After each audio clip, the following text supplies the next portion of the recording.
Imagine करें वही Apple जिसके आईफोन ने दुनिया को बदल दिया। एक वक्त था जब ये कंपनी बैंकरप्सी के कॉर्नर पे थी। ना आईफोन ना मैकबुक, सिर्फ नाकामियां और नुकसान।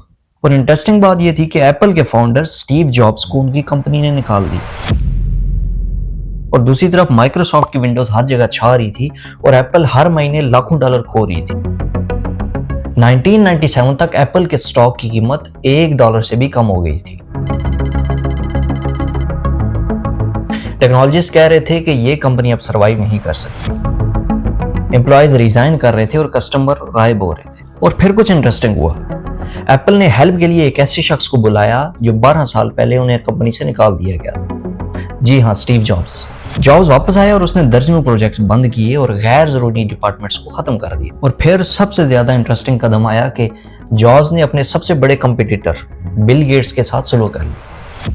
माइक्रोसॉफ्ट ने एप्पल में $150 मिलियन की सरमायाकारी की और बस ये कंपनी जो सबके ख्याल में खत्म हो रही थी एक बार जिंदा हो गई। स्टीव जॉब्स ने एप्पल को बिल्कुल सिंपल कर दिया। 1998 में एप्पल ने iMac G3 लॉन्च किया। ब्राइट, कलरफुल और बिल्कुल डिफरेंट। ये फौरन हिट हो गया और कई सालों के बाद एप्पल ने पहली बार मुनाफा कमाया। लेकिन जॉब्स यहाँ पे रुका नहीं। पर्दे के पीछे वो एक नए ख्वाब पे काम कर रहा था कि एक ऐसी डिवाइस जो म्यूजिक, एंटरटेनमेंट, कम्युनिकेशन और डिजाइन सबको साथ लेके आए। और वो ख्वाब था आईफोन।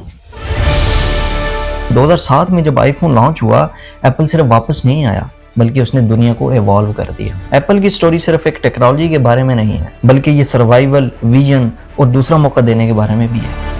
बैंकरप्सी के कॉर्नर से लेकर दुनिया के सबसे बड़ी कंपनी बनने तक एप्पल ने ये प्रूव किया कि जब सब कुछ खत्म हो जाता है फिर भी एक ख्वाब आपका सब कुछ बदल सकता है। क्योंकि बाज़ औक़ात तब्दीली वहीं से शुरू होती है जहां आपका सब कुछ टूट चुका होता है।